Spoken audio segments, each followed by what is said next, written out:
안녕하세요. 오늘도 감사한 새날입니다.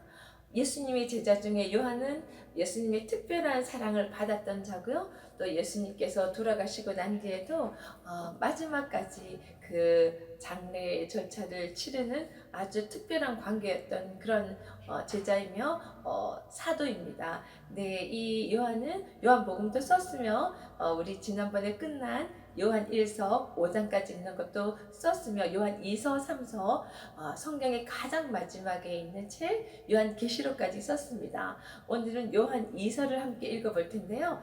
요한 2서와 요한 3서는 한 장씩밖에 없습니다. 아주 짧은 내용인데 우리가 하나님은 사랑과 진리라는 말로 표현할 수 있잖아요. 근데 이 요한 2서에서는 그 사랑과 진리 중에서 진리 부분에 대해서 조금 더 강조하면서 쓰고 있고요. 또 요한 3서는 사랑과 진리 중에 사랑을 조금 더 강조하고 쓰고 있습니다. 우리는 이 둘 다 굉장히 균형 맞게 진리 안에서 사랑하면서 살아야 될 텐데 사랑도 필요하고 확실한 복음, 진짜 진리를 소유하는 그것도 굉장히 중요한데 오늘 요한 2서 함께 읽으며 그 진리의 내용이 무엇인지 같이 이제 묵상하는 시간 가지도록 하겠습니다. 요한 2서 장로인 나는 택하심을 받은 부녀와 그의 자녀들에게 편지하노니 내가 참으로 사랑하는 자요 나뿐 아니라 진리라는 모든 자도 그리하는 것은 우리 안에 거하여 영원히 우리와 함께할 진리로 말미암으리로다. 은혜와 긍휼과 평강이 하나님 아버지와 아버지 아들 예수 그리스도께로부터 진리와 사랑 가운데서 우리와 함께 있으리라. 너희 자녀들 중에 우리가 아버지께 받은 계명대로 진리를 행하는 자를 내가 보니 심히 기쁘도다. 부녀여, 내가 이제 내게 구하노니 서로 사랑하자. 이는 새 계명같이 내게 쓰는 것이 아니오 처음부터 우리가 가진 것이라. 또 사랑은 이것이니 우리가 그 계명을 따라 행하는 것이요 계명은 이것이니 너희가 처음부터 들은 바와 같이 그 가운데서 행하라 하심이라. 미혹하는 자가 세상에 많이 나왔나니 이는 예수 그리스도께서 육체로 오심을 부인하는 자라. 이런 자가 미혹하는 자요 적 그리스도니 너희는 스스로 삼가 우리가 일한 것을 잃지 말고 오직 온전한 상을 받으라. 지나쳐 그리스도의 교훈 안에 거하지 아니하는 자는 다 하나님을 모시지 못하되 교훈 안에 거하는 그 사람은 아버지와 아들을 모시느니라. 누구든지 이 교훈을 가지지 않고 너희 집에 나아가거든 그를 집에 들이지도 말고 인사도 하지 말라. 그에게 인사하는 자는 그 악한 일에 참여하는 자입니다. 내가 너에게 쓸 것이 많으나 종이와 먹으로 쓰기를 원하지 아니하고 오히려 너에게 가서 대면하여 말하려니 이는 너희 기쁨을 충만하게 하려 함이라. 택하심을 받은 내 자녀들이 내게 문안하느니라. 아멘. 네, 인사를 장로인 나는 이렇게 하면서 인사를 했네요. 이제까지 보통 사도 바울의 서신에 보면 사도 누구누구 이렇게 하는데 장로의 역할을 교회 안에서 하신 것 같고요. 이렇게 표현하니까 좀 더 친근감 있고 이렇게 따뜻한 느낌이 옵니다. 그러면서 여기 택하심이라는 단어가 이제 나오는데요. 우리도 하나님께서 다 택하셔서 또 불러주셔서 그 복음 안에 이렇게 우리가 그걸 생명을 누리는 그런 은혜의 자리에 오게 됐잖아요. 이런 택함 받음에 대한 감사가 있어야 될 것 같습니다. 그러면서 부녀와 자녀들에게 편지하노니 하고 있는데요. 교회 안에 보면은 여성분들의 활약이 굉장히 그때도 컸던 것 같네요. 그리고 자녀에 대한 얘기를 하는데 자녀 교육은 어머니의 역할이 굉장히 중요하잖아요. 유대인들도 유대인 엄마가 그 자녀를 키웠을 때 그걸 정통 유대인으로 이제 구분하는 것처럼 이런 자녀들의 교육을 맡은 각각 엄마 되시는 분들은 이 부분에 대해서 더 거룩한 책임감을 가지고 제대로 자녀 교육을 잘 해야 되겠다는 생각을 합니다. 그런데 이 요한은 진리 안에 있다고 본인을 표현하고요. 또 이 편지를 받는 자에게는 이 진리를 아는 자라고 표현을 하네요. 그래서 이 진리 안에서 이렇게 모두가 함께 있다고 표현을 합니다. 그 진리 내용이 하나님 아버지와 그 아들 예수 그리스도 안에 있는 그 진리 안에 우리 모두 함께 있다는 이야기를 하며 4절부터 보면은 여기 전체 초반에 보면 진리라는 단어가 굉장히 여러 번 반복이 되더라고요. 그 진리를 행하는 자를 보니 요한도 굉장히 기쁘다는 표현을 하며 이 진리의 내용이 사랑이다. 그리고 이 사랑은 또 진리 안에서 해야 된다는 이야기를 합니다. 그런데 그렇지 못하고 7절에 보면 미혹하는 자가 세상에 많이 나왔다고 합니다.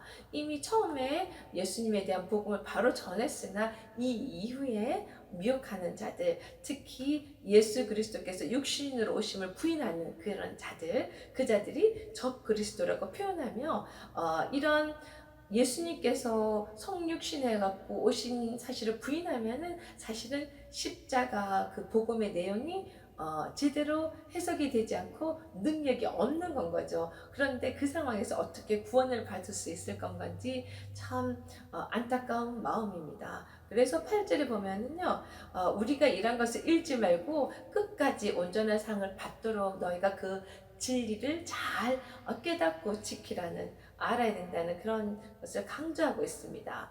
9절에 보면은요, 그리스도의 교훈이라고 표현되어 있는데요, 이 교훈의 내용이 곧 십자가의 복음인 건 거죠. 예수님께서 이 땅에 인간과 똑같은 육체를 입고 오셔서 그 우리의 죄를 다 대신하시고 그 보혈로 우리 죄를 해결하시고 다시 부활하셨던 그 모든 내용들 안에 거하지 아니하는 자는 하나님을 모시지 못하고 그 하나님 아버지와 아들을 모시지 못하기 때문에 결국은 생명의 근원 되시는 예수님이 그 안에 없기 때문에 마지막에 그 구원이라는 상을 기대할 수 없는 건 거죠.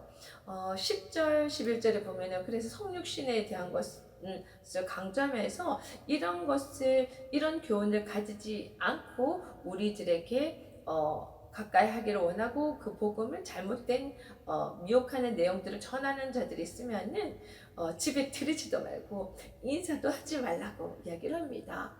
그렇게 같이 인사하고 같이 뭔가를 행하면 그들의 하는 악한 일에 참여하게 되는 일이라고 합니다.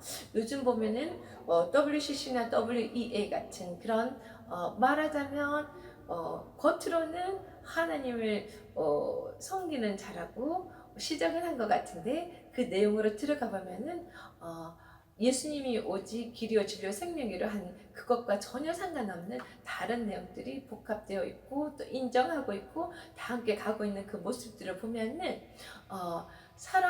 하나님을 사랑하고 진리 안에서 인간을 사랑해야 될 텐데 그 진리가 잘못되어 있는 것을 가지고 인간이 서로 화합하고 사랑하는 그런 맞지 않는 진리 안에 있지 않는 사랑 때문에 완전히 많은 사람들이 미혹되고 있고 또 그것을 통해서 마지막에 온전한 상을 받지 못하는 상황까지 가는 그런 안타까운 일들이 있습니다. 그래서 마지막 끝인사에 보면은요, 정말 직접 대면해서 이 기쁨의 생명의 말씀들, 진리를 같이 나누고 싶어하는 마음을 표현하고 있습니다.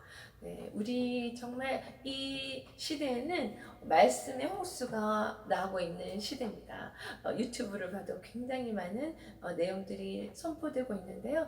그 가운데서 미혹되는 말씀들이나 잘못되고 있는 내용들을 우리가 분별할 수 있어야 될 것 같고요. 진짜 진리가 무엇인지 그것이 예수님께로 다 초점이 맞춰져서 우리가 알고 있는 것처럼 예수님 십자가를 통하지 않고는 구원이 없다는 거, 그것을 확실하게 알고 우리가 그 잘못된 진리를 들고 우리를 미혹하는 자들에게 참 진리를 전할 수 있고 선포할 수 있는 우리들이 되어야 될 것 같습니다. 오늘 제가 그래서 준비한 찬송은요, 예수는 나의 힘이요 내 생명이 되시고, 또 마지막 절에 보면 나의 소망이 되시고 나의 생명 되시고 나의 기쁨이 되시는 예수. 성경 처음부터 마지막까지 우리가 꼭 알고 꼭 붙들어야 할 내용이 예수 그리스도라는 거, 그분만이 우리의 구원자이고 메시아라는 거 우리가 기억하며 이 찬양을 크게 세상에 선포했으면 좋겠습니다. 같이 찬양하겠습니다.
귀하신 하나님께서 이 땅에 육신을 입고 오신 그 크신 사랑과 은혜를 절대 잊지 말고 참 진리 안에서 온전한 생명을 우리가 갖고 언제나 상을 받을 수 있는 우리들이 되었으면 참 좋겠습니다. 여러분을 늘 응원합니다. 오늘도 승리하세요. 화이팅!